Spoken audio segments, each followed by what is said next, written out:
There remains a lot of lurid speculation about the Princess of Wales, and it's not just on the channel of Murad Morali, but elsewhere. And although it's sort of interesting, if you go back to the origins of this speculation in the Spanish press or in the Greek press, and you read the original articles, they are contradictory. And Murad has said quite clearly, and I think in this he's very perspicacious.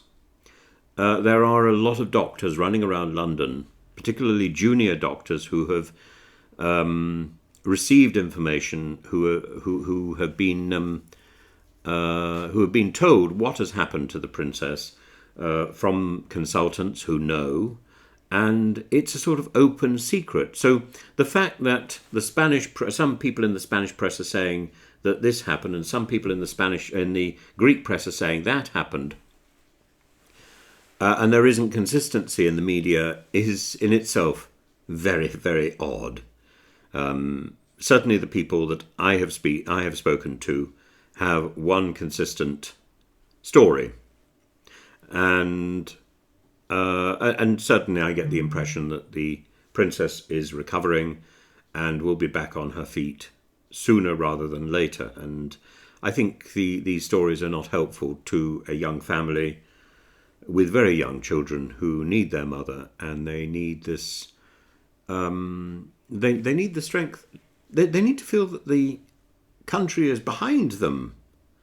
And I think the media and social media are not doing a service to that family or to themselves by this constant bickering and tittle-tattle, gossip-mongering and sensationalism.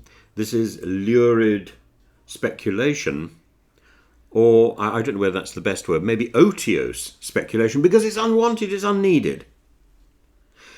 Today, the Princess of Wales is part of an organisation which has been put out. The newspapers have said that she's the driving force behind this organisation to introduce more family-friendly working practices. It's the Royal Foundation Business Task Force for Early Childhood, and so far this is her major achievement, other than being the mother of 3 small children, one of whom is destined for the monarchy.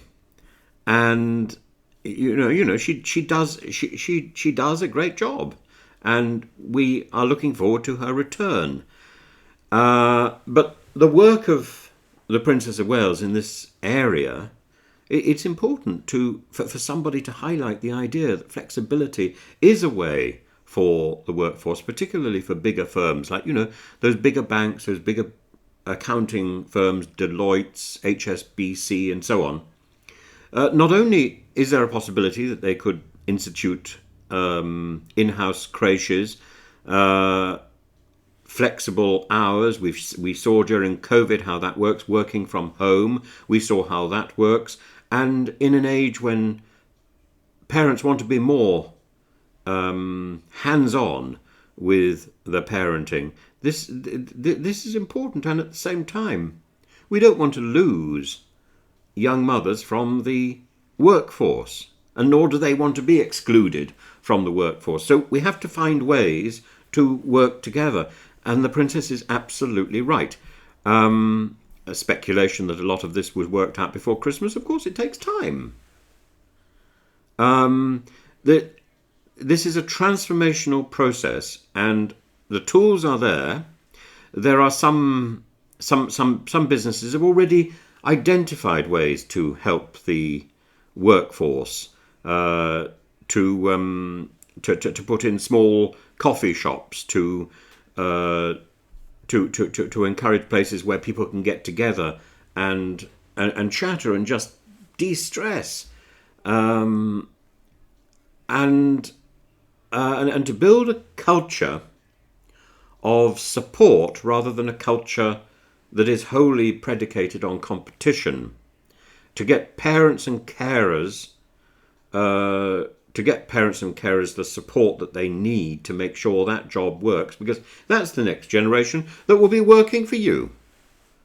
And the better we set this off, the better it will be. Developing apprenticeships, extending lending schemes for the childcare sector. I know NatWest has been doing that. But there are so many other ways, creative ways, in which the bigger businesses particularly can invest in keeping half their workforce. Because there is no reason why when women take time out to have children, they should not be coming back into the workforce, or indeed they should not be working. There's no reason at all. If women want to work, and if men want to work, being parents is not a bar to that, providing the workplace is flexible enough. And that flexibility, developing the workforce into a centre that supports childhood and education and nurturing, and the princess's contribution to that debate is vital and important, because she is there right at the heart of that debate. She has been doing her job while bringing up a very young family, and we should be proud to see that example in practice and to emulate it as best we can.